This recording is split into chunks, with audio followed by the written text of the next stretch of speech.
할렐루야. 오늘 설교는 2025년 8월 3일 서울 바른교회에서 초청받아 한 설교입니다. 동영상이 현장에서 촬영이 됐지만 화질이 좋지 않아서 제가 서재에서 똑같은 내용으로 다시 촬영해서 여러분들에게 제공해 드리게 되었습니다. 오늘 본문은 요한복음 3장 16절입니다. 제목은 하나님의 독생자 예수를 믿는 자는 영생을 얻습니다 입니다. 오늘 읽은 말씀에 서로 대비되는 두 단어가 나옵니다. 하나는 멸망이고 또 하나는 영생입니다. 멸망치 않고 영생을 얻게 하려 하심이라고 했지요. 성경은 멸망을 다른 말로 둘째 사망, 영원한 죽음 혹은 지옥으로 표현했습니다. 이 지옥 멸망은 인간에게 있어 가장 저주스럽고 두려운 곳입니다. 예수님도 마태복음 10장 28절에서 인간이 정말 두려워해야 할 것을 지옥 멸망이라고 하시면서 몸과 영혼을 능히 지옥에 멸하는 하나님을 두려워하라고 했습니다. 인간은 바로 이 저주스러운 멸망을 가까이 직면해 있다는 말입니다. 그런 멸망이 인간에게 어느 정도로 밀착되어 있을까요?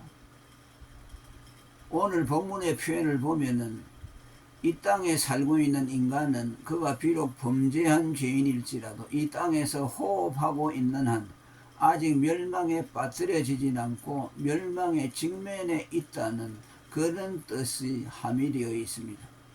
왜냐하면 성경은 인간이 범죄했다고 즉각 멸망에 들어가진 않는다고 했기 때문입니다.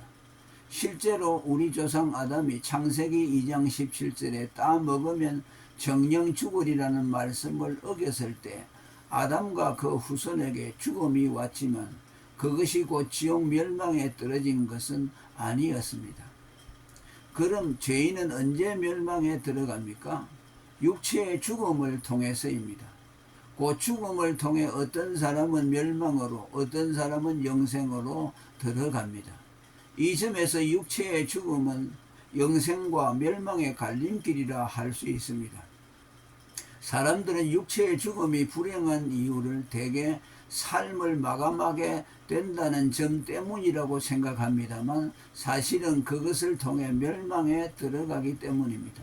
히브리 9장 27절에도 한 번 죽는 것은 사람에게 정하신 것이요 그 후에는 심판이 있다고 했습니다. 인간은 죄의 결과로 반드시 죽으며 그 육체의 죽음 후엔 혹자는 영생으로 혹자는 멸망으로 들어간다는 말입니다. 따라서 죄인이 이 땅에 살아있는 동안에는 고린도후서 6장 2절의 말씀대로 아직은 은혜 받을 만한 때요 구원의 날이라고 할 수 있습니다. 하나님은 이렇게 멸망을 직면한 인간을 건져내시려고 그의 독생자를 내어 주셨습니다. 하나님이 세상을 이처럼 사랑하사 독생자를 주셨으니 이는 저를 믿는 자마다 멸망치 않고 영생을 얻게 했다라고 했습니다. 독생자를 주셨다는 말은 독생자를 죽음에 내어 주셨다는 뜻입니다. 본문 14절에 모세가 광야에서 뱀을 든 것 같이 인자도 떨려야 하리니라는 말씀은 모세가 구리뱀을 지팡이에 높이 달아 올렸듯이 예수님이 십자가에 달려 죽으심으로 우리를 멸망에서 건지신다는 뜻입니다. 여기서 우리는 죄인이 멸망에서 건짐을 받는데 율법을 지켜야 한다거나 개가천선하여 착하게 살아야 한다거나 하지 않고 독생자의 죽음을 말한 이유가 궁금해집니다. 이를 알려면 먼저 독생자의 죽음의 의미부터 알아야 합니다. 모든 성경은 언제나 죽음을 죄의 싹스로 말합니다. 창세기 2장 17절에 선악을 알게 하는 나무의 실과는 먹지 말라 네가 먹는 날에는 정령 죽으리라 라고 했고 에스겔서 18장 4절에는 범죄하는 그 영혼은 죽으리라 했고 로마서 6장 23절에는 죄의 싹은 사망이라고 했습니다. 이 말씀대로라면 독생자의 죽음도 죄값이라는 뜻입니다. 그런데 예수님은 죄가 없으신 분이고 죄가 없으면 지불해야 할 죄삭도 없고 따라서 죽을 이유도 없습니다. 그런데 그가 죽으신 것입니다. 그렇다면 그는 그 자신이 아닌 누군가의 죄값을 지불하기 위해 죽었다는 것이며 그 누군가가 바로 택자들인 우리입니다. 에베소 1장 7절에 우리가 그리스도 안에서 그의 은혜의 풍성함을 따라 그의 피로 말미암아 구속고 죄사함을 받았다는 말씀이 나오는데, 이는 그가 우리 죄값을 지불하기 위해 피를 흘렸다는 뜻이며 그의 죽음이 우리를 위한 것임을 말한 것입니다.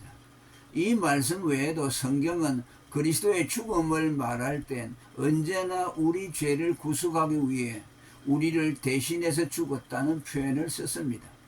고린도후서 5장 15절에 저가 모든 사람을 대신하여 죽으셨다 했고, 디도서 2장 14절에는 그가 우리를 대신하여 자신을 주셨다고 했습니다. 예수님도 마태복음 20장 28절에서 자신이 세상에 오신 것은 다른 사람의 죄값을 대신 지불하기 위한 대속물로 오셨다고 했습니다. 곧 죄도 죽음도 없으신 하나님의 독생자가 우리 대신 죄값 사망을 지불하여 우리를 멸망에서 건지시기 위해 오셨다는 말입니다. 따라서 인간이 멸망을 받느냐 안 받느냐는 그가 죄를 지었느냐 안 지었느냐에 의해 결정되는 것이 아니라 독생자가 그 대신 죄삭 사망을 지불해 주셨느냐 안 주셨느냐에 의해 결정된다는 것을 보여줍니다. 그런데 많은 사람들이 모든 사람은 언젠가는 죽으며 그가 죽으면 그의 죽음으로 이미 죄값은 지불되지 않았느냐, 그런데 왜 또 예수님이 죽어 우리 죄값을 다시 지불해야 하느냐, 그것은 이중과세가 아니냐며 의구심을 갖습니다. 그러나 죄인의 죽음은 죄로 인한 결과물일 뿐 죄삭시 못되기에 진짜 죄삭신 독생자의 죽음이 따로 필요합니다. 우리는 여기서 죄삭과 죄의 결과를 구분할 줄 알아야 합니다. 죄인의 죽음은 그가 죄를 지은 결과이고 죄삭은 아닙니다. 예컨대 어떤 사람이 음주운전으로 길에 세우던 남의 차를 들이받아 자기 차도 파손되고 몸이 중상을 입었다면 그것은 곧 교통법규를 어긴 결과이지 교통사고에 대한 죄삭을 지불한 것은 아닙니다. 그는 자신이 입은 상해와는 별도로 그가 교통법규를 어기고 상대방의 차에 위해를 입힌 죄값을 따로 지불해야 합니다. 인간이 범죄함으로 그에게 죽음이 온 건 역시 죄의 결과일 뿐 죄삭은 아니라는 말입니다. 인간이 율법을 어겨 하나님의 거룩을 침범한 죄값 사망은 그에게 그대로 남아 있으며 그 죄값 사망을 따로 지불해야 합니다. 그런데 더 큰 문제는 우리가 치르는 죄의 결과로서의 죽음 말고 죄삭스로서의 죽음을 우리가 지불할 수 없다는 것입니다. 사망은 오직 생명이 있는 자만 지불할 수 있는데 에베소 2장 1절의 말씀처럼 그가 죄로 죽어버렸기에 그에겐 더 이상 죽을 생명이 없어 죄삭 사망을 지불할 길이 없게 된 것입니다. 모든 인류가 죄와 허물로 죽었다고 한 것은 죄로 인해 닥친 불행한 결과를 말한 것일 뿐 죄삭스로서의 죽음을 지불했다는 말은 아닙니다. 그런데 문제는 그의 생명이 죄와 허물로 죽어버려 죄삭 사망을 지불할 생명이 남아있지 않아 죄삭 사망을 지불할 길이 없다는 것입니다.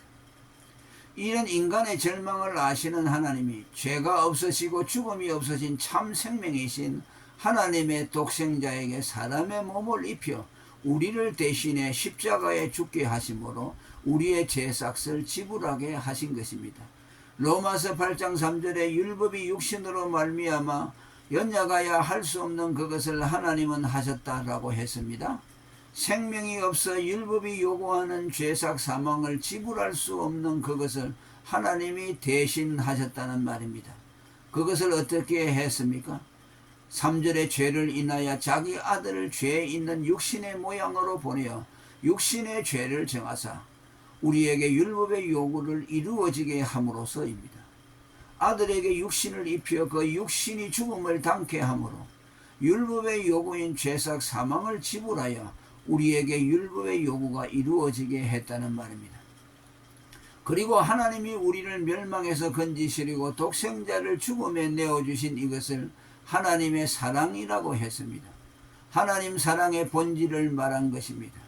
요한 1서 4장 9절에도 하나님의 사랑을 자기의 독생자를 세상에 보내 우리를 살리신 것이라고 했습니다. 10절에는 우리 죄를 위하여 화목제로 그 아들을 보내신 것을 하나님의 사랑이라고 했습니다. 우리 그리스도인이 하나님으로부터 받은 사랑이 이 독생자의 사랑입니다. 이 독생자의 사랑을 받은 사람은 하나님의 사랑 전부를 다 받은 것입니다. 하나님이 그에게 남겨놓은 사랑도 더 줄 사랑도 없습니다. 따라서 예수 믿는 사람은 하나님을 향해 하나님이 나를 사랑하지 않는다는 말을 해서는 안 됩니다. 세 번째로 본문 16절에 독생자를 주셨으니 죄를 믿는 자마다 멸망치 않고 영생을 얻게 하려 하심이라 라고 했습니다. 하나님이 우리를 멸망치 않게 하시려고 우리의 죄삭스로 내어주신 독생자의 죽음을 나의 죽음으로 취하게 하므로 영생을 얻게 하셨다는 말입니다. 여기서 믿음은 예수님의 죽음을 나의 죽음으로 받아들인다는 뜻입니다. 이것이 믿음의 올바른 정의입니다. 기독교인들에게 예수 믿는 것이 무엇입니까? 라고 물으면 예수님의 죽음을 내 죽음으로 받아들인다는 정곡을 찌르는 대답을 하는 사람들을 찾아보기가 어렵습니다. 대개 그들은 그냥 예수님을 의지하는 것 정도로 말합니다. 오늘 예수님의 죽음을 나의 죽음으로 받아들인다는 이 믿음의 고백을 구체화시킨 것이 성찬식에서 떡과 포도주를 먹는 것입니다. 떡과 포도주를 마시는 것은 예수님의 살을 먹고 피를 마시는 것을 상징하며 예수 그리스도의 죽음을 나의 죽음으로 받아들인다는 신앙 고백입니다. 실제로 성경은 예수를 믿는다는 말과 예수님의 살과 피를 마신다는 것을 동일시했습니다. 요한복음 3장 36절에 아들을 믿는 자는 영생이 있다라고 했고 요한복음 6장 54절에는 내 살을 먹고 내 피를 마시는 자는 영생을 가졌다고 했습니다. 둘 다 영생을 가졌다고 말하면서 앞에는 아들을 믿는 자라 했고 뒤에는 내 살을 먹고 내 피를 마시는 자, 곧 그의 죽음을 내 죽음으로 받아들이는 것으로 말했습니다. 이렇게 그의 죽음을 받아들여 그의 죽음과 내가 연합돼 그의 죽음이 내 죽음이 되면 내가 하나님께 죄삭 사망을 지불한 것이 되어 멸망치 않고 영생을 얻게 됩니다. 반면에 예수를 안 믿어 멸망을 당한다는 말은 예수님의 죽음을 나의 죽음으로 받아들이지 않으므로 율법의 요구인 죄삭 사망이 지불되지 않아 율법의 심판을 받아 멸망을 당한다는 뜻입니다. 이제까진 독생자의 죽음을 받아들이지 않아 죄삭 사망이라는 율법의 요구를 이루지 못해 멸망당했다는 것에 대해 말했는데 독생자의 죽음을 받아들이지 않으므로 초래하는 또 다른 엄청난 죄가 있습니다. 그것을 히브리 10장 28절에서 29절에 말씀합니다. 어쩌면 이것이 멸망을 불러오는 핵심적인 죄가 아닌가 합니다. 28절 이하에 보면 모세의 법을 피한 자도 두세 정인을 인하여 불쌍히 여김을 받지 못하고 죽었거든. 하물며 하나님 아들을 밟고 자기를 거룩하게 한 언약의 피를 부정한 것으로 여기고 은혜의 성령을 욕되게 하는 자의 당연히 받을 형벌이 얼마나 더 중하겠느냐라고 했습니다. 여기서 모세의 법은 이것을 하고 저것을 하지 말라는 율법을 뜻하고 이 율법을 지키지 못한 자도 불쌍히 여기지 못하고 죽었다면 하나님 아들을 밟고 자기를 거룩하게 한 언약의 피를 부정한 것으로 여기고 은혜의 성령을 욕되게 하는 죄는 율법을 범한 죄와는 비교가 안 될 정도로 그 형벌이 무겁다는 뜻입니다. 그럼 하나님 아들을 밟고 자기를 거룩하게 한 언약의 피를 부정한 것으로 여기고 은혜의 성령을 욕되게 하는 죄는 어떤 죄입니까? 이것은 곧 예수님의 죽음을 자기의 죄값으로 받아들이지 않으므로 결과하는 죄입니다. 곧 예수님의 죽음을 예수님 자신의 죄 때문에 죽은 죽음으로 만들어 그의 피를 부정하게 하고 또 그 아들의 피가 하나님께 연락되도록 하신 은혜의 성령을 욕되게 한 죄입니다. 모든 인류는 죄인을 멸망에서 건지기 위해 흘리신 하나님의 아들의 피를 보고 죄 없으신 하나님의 아들께서 나를 위해 죽으셨습니다. 당신의 죽음을 내 죄삭스로 받아들입니다라며 그의 죽음을 마음으로 환영해야 합니다. 죄인이 예수님의 십자가 죽음을 보면서도 나와 무슨 상관이 있느냐는 태도를 드러내는 것은 그의 거룩하신 죽음과 은혜의 성령을 욕되게 하는 가장 사악한 죄입니다. 사도 바울이 데살로니가 후서 1장 8절에서 우리 주 예수의 복음을 복종치 않는 자들, 곧 예수의 복음을 믿지 않는 자들을 영원한 멸망의 형벌을 받을 자들로 규정한 것도 이 때문입니다. 다음은 영생의 문제를 살펴보고자 합니다. 먼저 영생이라는 개념 정의부터 먼저 해야 할 것 같습니다. 영생은 말 그대로 영원히 사는 것입니다. 그런데 이 영생은 죽지 않음과 구분되어야 합니다. 대개 사람들은 이 둘을 동일시하는데 성경을 보다 정확하게 이해하려면 이 둘을 구분하는 것이 좋습니다. 죽지 않으면 죽을 가능성이 없다는 것이 아니며 따라서 영원성을 담보하지 못합니다. 이에 비해 영생은 영원히 죽음이 없는 것 혹은 죽을 가능성이 없음을 뜻하며 영원성을 담보합니다.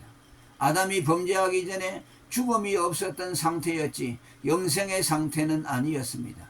후에 아담이 범죄했을 때 그들에게 죽음이 들어오므로 죽지 않으면 중단됐고 그가 이제껏 누렸던 죽지 않으면 영생이 아니라는 것이 증명되었습니다.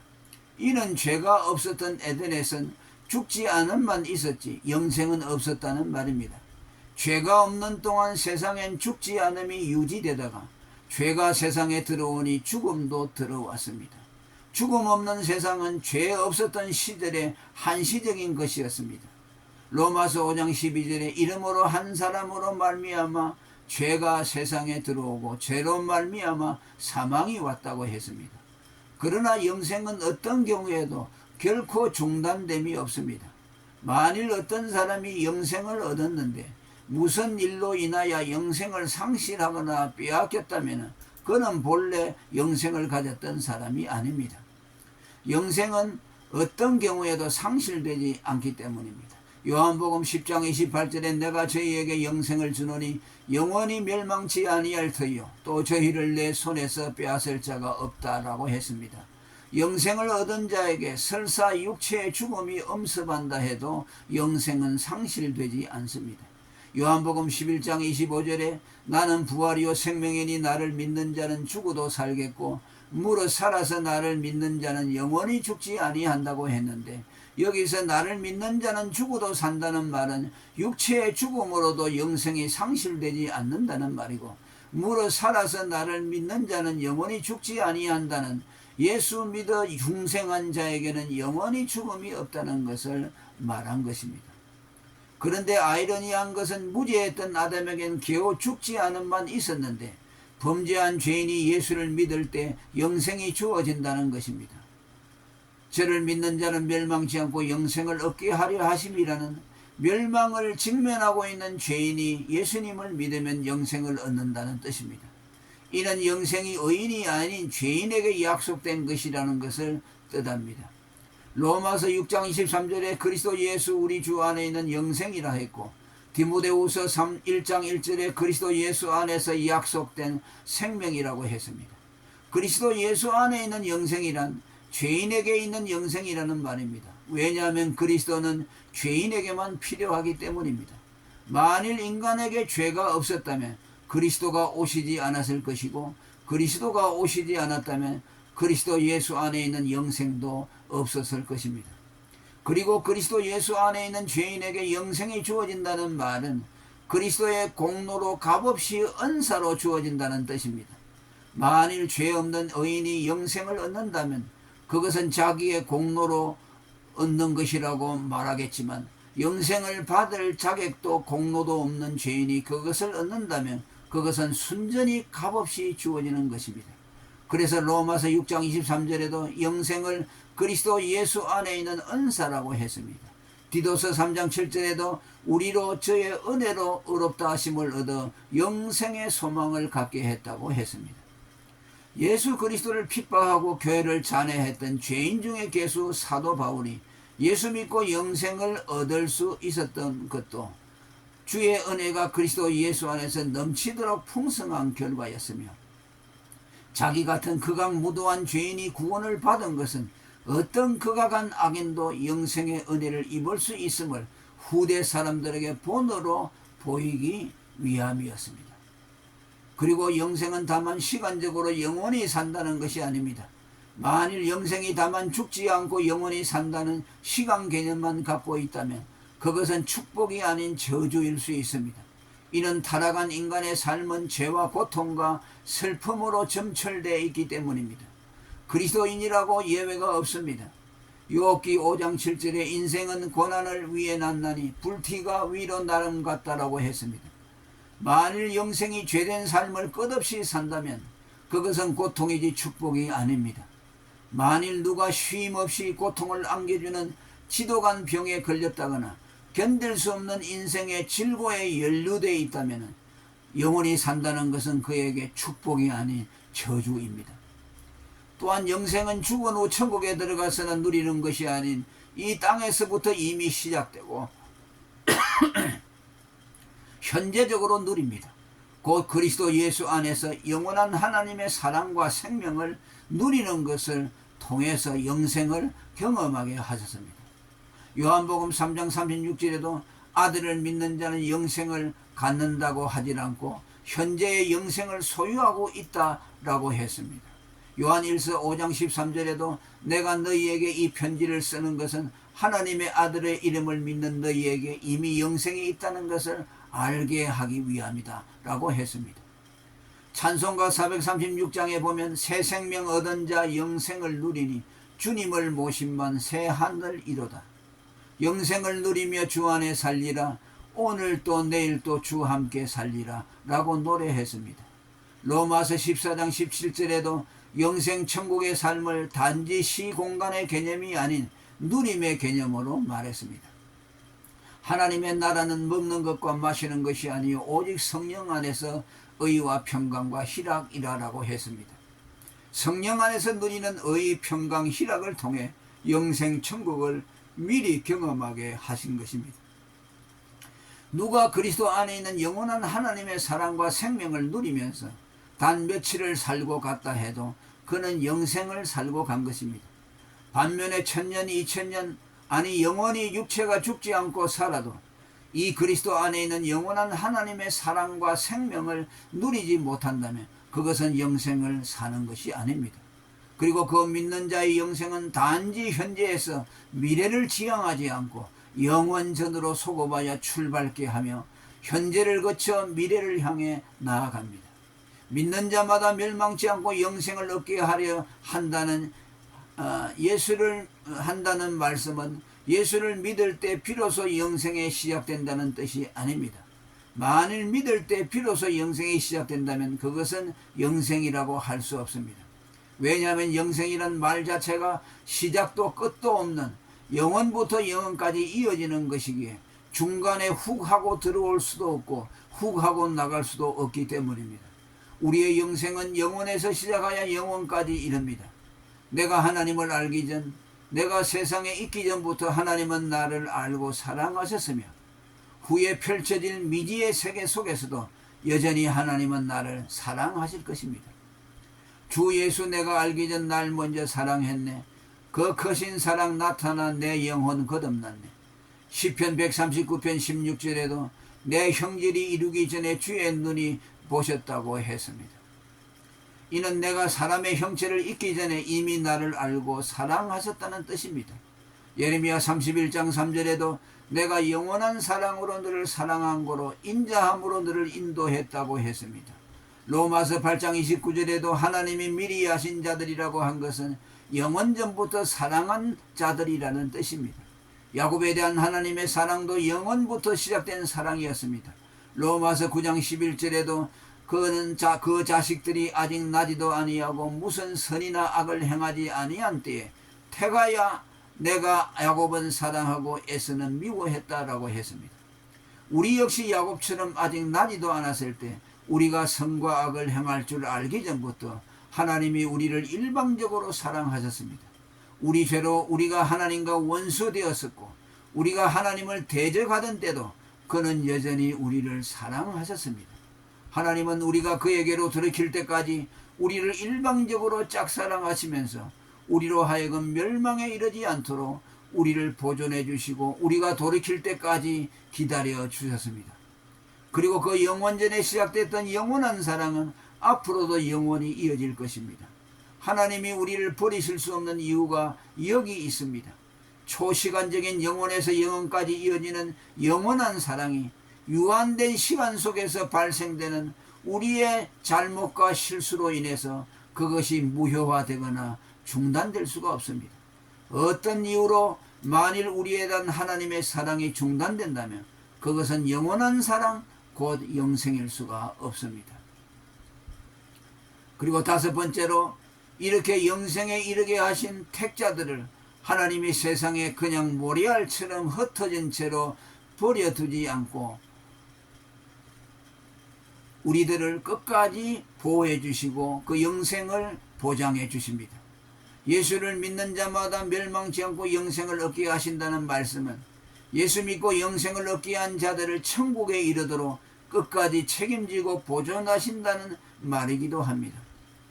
이를 위해 하나님은 그들을 세상에서 불러내어 교회를 이루시고 또한 그 교회를 그들의 우리로 삼아 그들을 보호해 주셨습니다. 시편 147편 2절에 여호와께서 예루살렘을 세우시며 이스라엘의 흩어진 자를 모으신다 했고 시편 106편 47절에도 우리를 구원하사 열방 중에서 모은다고 하신 이 말씀들은 영생 얻는 성도들을 세상에서 불러내어 교회를 이루실 것을 말씀한 것입니다. 그리고 실제로 사도행전 7장 37절에 애굽에서 해방을 받아 가나안을 향해 가던 40여년 광야 노정기에 있었던 이스라엘 백성을 광야교회로 불렀던 것에서도 이미 그것을 우리에게 말씀하고 있습니다. 그리고 성령은 이렇게 세상에서 불러낸 교회에 감독자들을 보내 그들의 영혼을 돌보도록 하셨습니다. 사도행전 20장 28절에 성령이 저들 가운데 너희로 감독자로 삼아 하나님이 자기 피로 사신 교회를 치게 하셨다라고 했습니다. 그 감독자가 오늘날 목사입니다. 하나님은 그들을 통해 영생 얻는 성도들의 영혼을 보존하고 영거러지도록 하셨습니다. 농부가 벼를 파종한 후 일정한 시간이 지나면 벼에 키도 자라고 열매도 생겨서 외형상으로는 다 자란 것처럼 보여도 사실은 모습만 갖춘 흙당입니다. 반드시 7, 8월에 뜨겁게 장렬하는 햇빛과 비바람을 견디고 난 후에야 비로소 알곡으로 영거러지고 익혀집니다. 마찬가지로 성도도 예수를 믿고 영생을 얻었지만 그런 비슷한 연단의 과정을 통과하지 않으면 제대로 된 알곡이 되질 못합니다.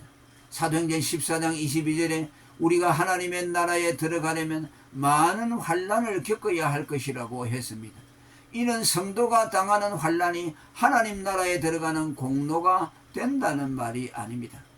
그를 천국 백성답게 만드는 연단의 도구가 된다는 뜻입니다. 곧 로마서 5장 3절과 4절의 말씀대로 많은 환난으로 연단을 받아 오직 하나님께만 소망을 두는 영건 알곡으로 만들어진다는 뜻입니다. 감독자인 목사는 그런 환난 속에 있는 성도들을 복음의 소망으로 위로하며 그들을 견고히 세웁니다. 뿐만 아니라 그들은 사도행전 20장 29절과 32절의 말씀처럼 은혜의 말씀 곧 복음의 가르침을 통해 성도들의 영혼을 노략질하는 이리들과 이단과 거짓 가르침으로부터 성도들의 영혼을 보호합니다. 이런 의미에서 교회는 성도들을 튼실한 알곡으로 만드는 훈련소로 할 수 있고 감독자인 목사는 그들을 훈련하는 조련사라고 할 수 있습니다. 성도의 우리인 교회와 그들의 영혼을 맡아 관리하는 감독자 목사의 역할이 얼마나 중차대한지를 알게 하는 대목입니다. 구원을 주고 영적 전투의 능력이 되는 복음의 문외환이 그 일을 할 수 없다는 것은 자명한 이치입니다. 오늘 멸망과 영생에 대해 설교했습니다. 인간이 멸망에 빠지는 것은 단지 죄를 지은 죄인이라서가 아니라 죄삭 사망을 지불하지 않은 때문입니다. 그러나 죄로 죽은 인간에게는 죄삭 사망을 지불할 생명이 없어 영원히 미지불인 채로 남아 있을 수밖에 없었는데, 이 절망적인 인간들을 위해 죄와 죽음이 없어진 하나님이 사람 되어 오셔서 우리의 죄삭 사망을 지불해 주심으로 우리를 멸망에서 영생으로 옮겨 주셨습니다. 다시 말하지만 인간이 멸망을 당하는 것은 죄가 많아서가 아니라 죄삭 사망을 지불하지 않아서입니다. 아무리 흉악한 죄인이라도 그리스도의 대속의 죽음을 덧입으면 멸망에서 건짐을 받습니다. 그리고 영생은 미래지향적인 것만이 아닙니다. 금생에서부터 그리스도 안에 있는 하나님의 영원한 사랑과 생명을 누림으로 그것을 향유하도록 하셨습니다. 그리고 그 영생은 영원전의 기원을 두고 현재와 영원한 미래로까지 이어지게 하셨습니다. 따라서 영생 얻는 자는 중간에 훅 하고 떨어져 나갈 수가 없습니다. 그리고 하나님은 영생 얻는 성도들을 세상의 모래알처럼 흩어 방치해 두지 않으시고 그들을 모아 교회를 세우시고 그곳에 감독자들을 보내 그들을 천국에 이르기까지 보존하시고 이끌어 주십니다. 이런 점에서 교회와 목사는 성도들에게 큰 복이라고 하지 않을 수 없습니다. 우리는 그들을 귀중히 여기고 그들의 보호와 인도를 잘 받아서 잘 연결한 열매로 모두 천국 창고에 들어지는 그런 은혜가 있기를 축원합니다. 할렐루야. 오늘 여기까지 하겠습니다.